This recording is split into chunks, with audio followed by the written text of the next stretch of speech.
इथं? हे काय झालं ग? हे सगळं आतापर्यंत मी दुसऱ्याच कोणाच्या तरी माध्यमातून अनुभवलंय.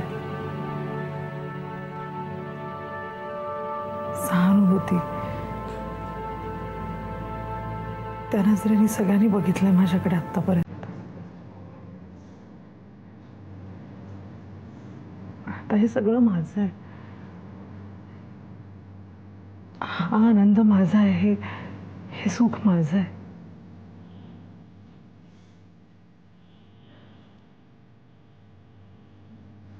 गेली 10 वर्ष वाट पाहिली मी या सगळ्याची.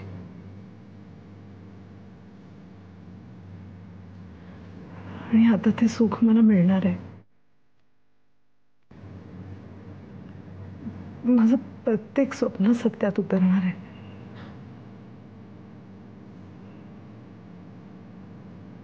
आणि केवळ केवळ प्रत्येक स्वप्न सत्यात उतरणार आहे म्हणून मला मागच्या कुठल्याच खुणा नको.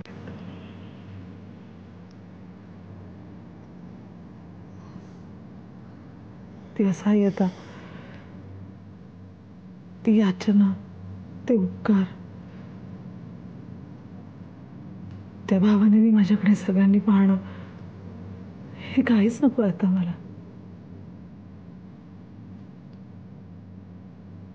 माझा आनंद हा माझा आहे.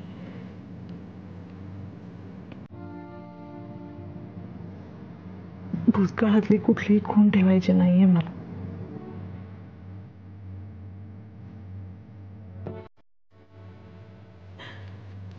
शुभंकर, मी वाईट नाहीये रे. आशूचं, बाळाचं सगळं भलं होऊ दे.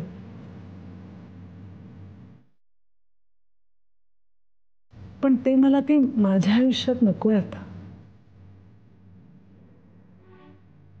आपल्या आयुष्यात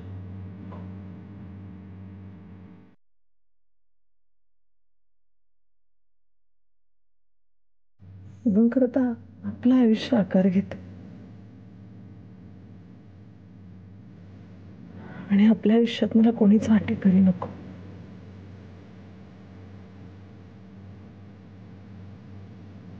आणि माझ्या या स्वप्नवत आयुष्यात तू माझ्या बरोबर असायचा मला खूप आनंद आहे.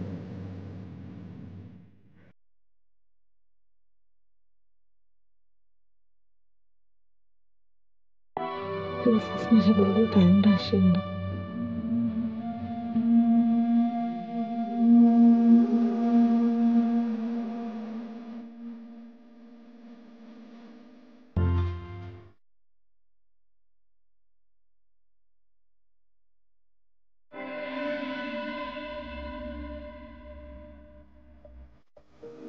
तू माझ्या आयुष्याचा अँकर आहेस. नाही खरंच, तुझ्यासारखी समजूतदार हुशार बायको मिळणं खरंच मी खूप नशीबवान आहे.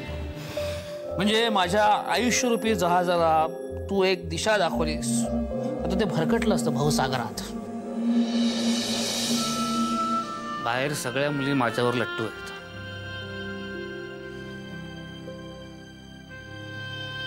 तरी सुद्धा मी तुझ्यात गुंतोय. तू माझी भांडलीस ना, तरी सुद्धा तू ॲनालिसिस करतेस, कन्क्लुजन काढतेस. A perfect surgeon. मी माझ्या फॅमिलीला घेऊन बाहेर चाललोय. म्हणजे ऑलरेडी निघालोय. ते शूट कॅन्सल नाही का होऊ शकत? तुझ्या फील्डमधल्या इमर्जन्सीत सुद्धा तितक्याच क्रिटिकल असू शकतात, हे कळत नाही का मला? तुला सगळंच कळतं. हेच माझ्यासाठी तूच मला समजून घेतेस. मीच तुझ्यावरती अन्याय करतो. ते आमच्याही शूटला येत नाहीत आणि दुसऱ्यांच्याही शूटला जात नाहीत. मग जातात तरी कुठे ते? शूटिंग झालं पूर्ण? झालं. पण किटी तर म्हणत होती की गेल्या काही दिवसात तू शूटिंगला गेलाच नाहीयेस. डॉक्टर मीरा, आता तुमचं आणि माझं प्रायव्हेट लाईफ एकच झालंय. माझ्या मुलाचा बेजबाबदार बाप पलाश पुरंदरे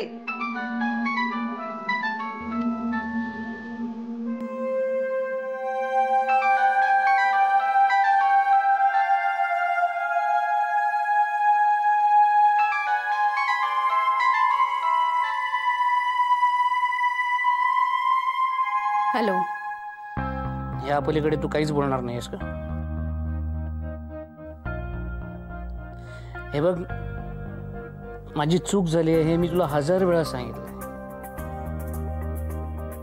आणि त्याकरता मी 1000 वेळा माफी मागायला तयार. तू चूक कबूल केलीस म्हणजे तिचे माझ्यावर झालेले परिणाम लगेच पुसले जातील असं वाटतं का तुला पलाश? इतकी मोठी गोष्ट मी सहज विसरावी अशी अपेक्षा करतोयस तू? ते तर चुकीचंच आहे आणि ज्या अधिकारमानीने ही अपेक्षा करतोस ना तू, ते तर संताप आणणार आहे. मीरा, पलाश, फार कॅज्युअल अप्रोच आहे तुझा या सगळ्याकडे बघण्याचा.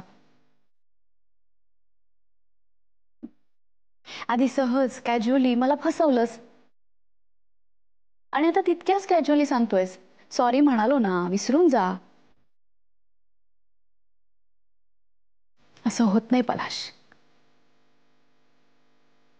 दगड चुकून जरी भिरकावला असला ना तरी तो ज्याला लागतो ना त्याला जखमच होते.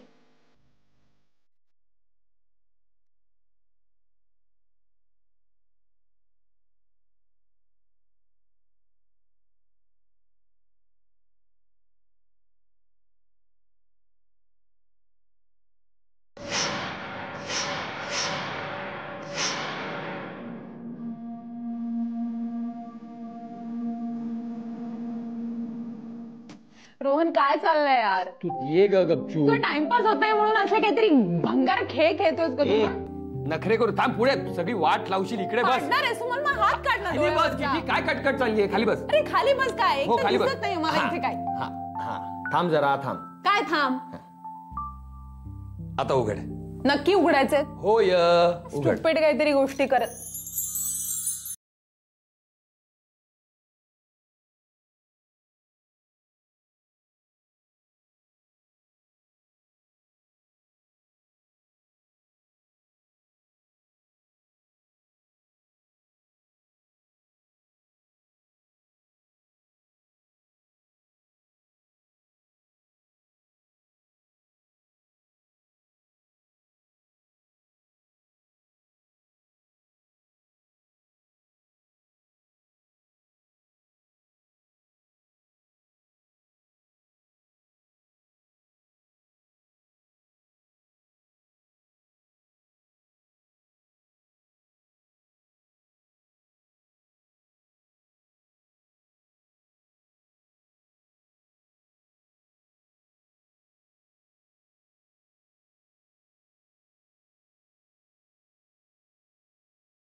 वगैरे म्हणणार नाही. मला वाटलं प्रोफेशन बदललंयस की काय. थांब ना. काय ग? Sorry please. सॉरी.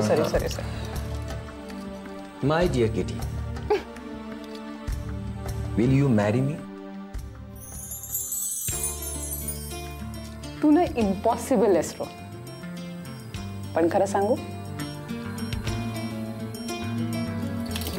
क्यूट.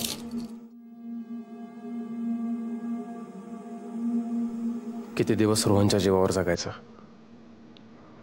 जॉबचं काय करायचं? खर्च तर वाचून उभे आहेत. इतक्या ठिकाणी रेझ्युमे दिलाय. कुठून ना कुठून तरी काम येऊ दे रे देवा. आता मी एकटा नाहीये. आशू, बाळ, पावलावर खर्च आहे.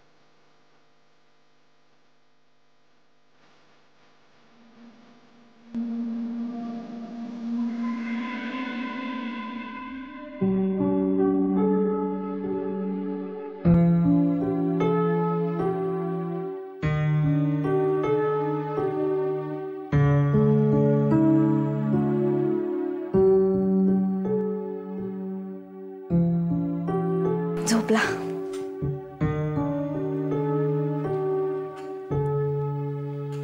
समीर, तू कसलं टेन्शन घेतलंयस का? काय झालं? आता तर सगळं व्यवस्थित झालंय. तुला नवीन नोकरीही मिळाली आहे ना? कधी जॉईन व्हायचंय?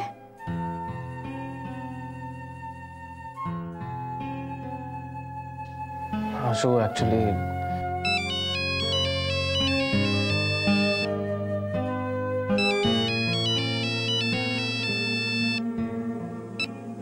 Hello.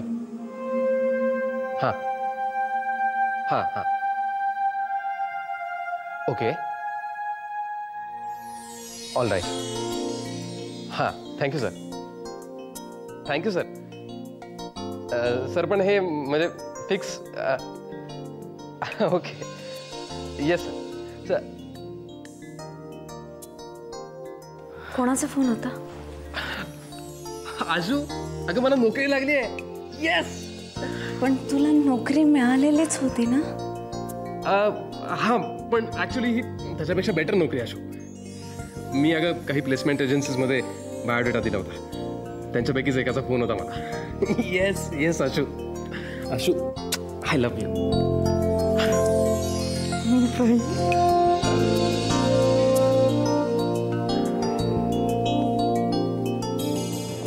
I love you, Ashu.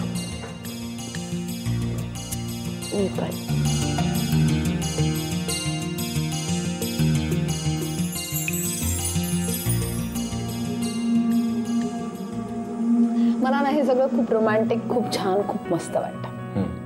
हा पण तू विचारलेला जो प्रश्न आहे तर तुला माहिती आहे या सगळ्या प्रश्नांची माझी उत्तरं काय आहेत? हो मला माहिती आहे, पण किती आपल्यालाही आपल्या स्वभावाचं, आपल्या रंगरूपाचं, आपल्या हुशारीचं असं एक तरी मूल हवं ना.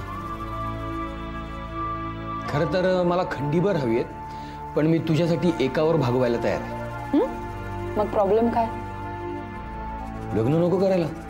अच्छा, इथे घोडं अडलंय तर सरळ आहे. पण त्यासाठी लग्न कशाला करायला? वेड्यासारखं काहीतरी बोलू नकोस किटी. समीर आणि आशूचं लग्न लावण्यासाठी तूच पुढाकार घेतला होतास ना. मग आपलं लग्न करण्याचा विचार जेव्हा येतो तेव्हा तू एक पाऊल मागे का जातेस ग? कारण आपण समीर आणि अश्विनी नाही आहोत. आपला स्वभाव, आपले विचार, आपलं राहणीमान त्या साच्यात बसू शकत नाही रोहन.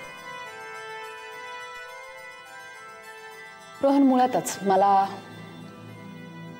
स्वतंत्रपणे जगायला आवडतं. माझ्या मनाला जे वाटतं तेच करायला मला आवडतं. अगं हो किटी, पण लग्नानंतर सुद्धा आपण नाही, लग्न या विधीबद्दल माझा आक्षेप नाही. तो अत्यंत गोड आणि अत्यंत चांगला विधी आहे. हा, इनफॅक्ट समाज सुरळीत चालावा यासाठी अशा विधीची, अशा डिक्लेरेशनची गरजच आहे. पण आता काही वर्षानंतर त्या विधीभोवती साचे तयार झालेत आणि नकळतपणे लग्नानंतर आपोआप त्या साच्यात तुमचे पाय अडकत जातात. तुम्ही नवरा बायको बनता आणि मग नवरा बायको झाल्यानंतर आपोआपच कामाच्या विभागणीपासून ते मनाच्या चौकटीपर्यंत तुम्ही आपोआप त्या साच्यानुसार चालायला लागता. आणि तेच मला नकोय रोहन. मला आपलं हे नातं शिळं झालेलं नकोय. आपलं नातं कसं एखाद्या बहरलेल्या झाडाप्रमाणे टवटवीत असलं पाहिजे, फळांनी आणि फुलांनी लगडलेलं. कधी कधी ते टवटवीत राहावं म्हणून झाडाची छाटणी सुद्धा केली पाहिजे. आणि ती छाटणी म्हणजे आपल्यातला दुरावा असो, आपल्यातला अबोला असो, आपल्यातली भांडणं असो, कुठली असेल. हा, पण झाड टवटवीत राहायला पाहिजे. फायनली काय महत्वाचं असतं रोहन सांग ना. आपण मनापासून एकमेकांजवळ आहोत. आपल्यामध्ये गाढ विश्वास आहे. आपण एकमेकांचा रिस्पेक्ट करतो. याच गोष्टी मॅटर करतात ना. नाही तर काय, एकीकडे लग्न करायचं, मग एकमेकांवर संशय घ्यायचा, एकमेकांशी भांडणं करायची, ते रिलेशनशिप जपण्याचा आटोकाट प्रयत्न करायचा, त्याच्या मागे येणारी असंख्य कॉम्प्रोमाइजेस सहन करायची. ही भोंदूगिरी कशासाठी? नाही आहे रे गरज याची.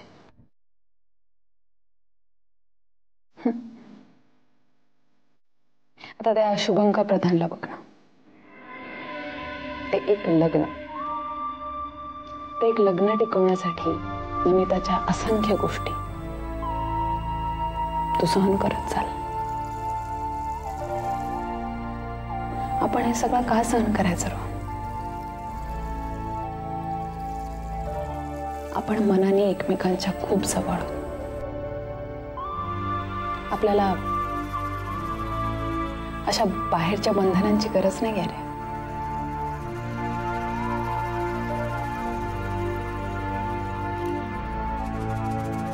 आपण एकमेकांना मनापासून घातलेलं बंधन आहे, तुझ्यातलं आणि माझ्यातलं, ते जास्त महत्वाचं आहे.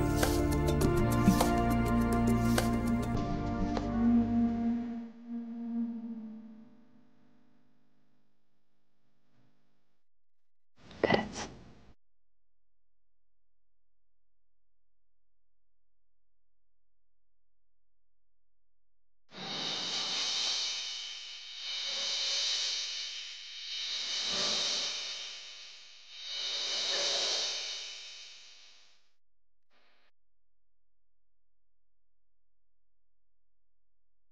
I love you. I love you so much.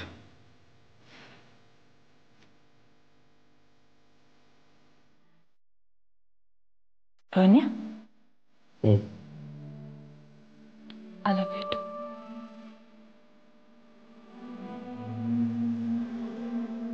You are most welcome.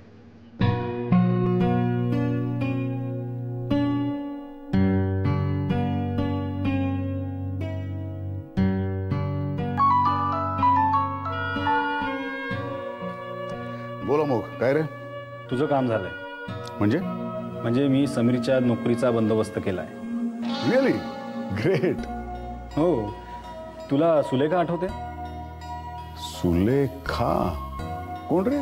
आपली क्लासमेट. हो. अरे तिच्याकडे एक पोस्ट रिकामी होती. मी तिच्याशी समीरबद्दल बोललो. शी इमिजिएटली ॲग्रीड आणि मी समीरलाही कळवलंय. काय? तू कळवलं समीरला? म्हणजे तू स्वतः बोललास त्याशी? हो. प्लेसमेंट एजन्सीच्या कव्हरखाली मी स्वतःच फोन केला. तो इंटरव्ह्यू देत आहे आणि सुलेखा त्याला सिलेक्ट करते. Amok thanks a lot. Most welcome यार. चल ठेवतो. बाय. बाय.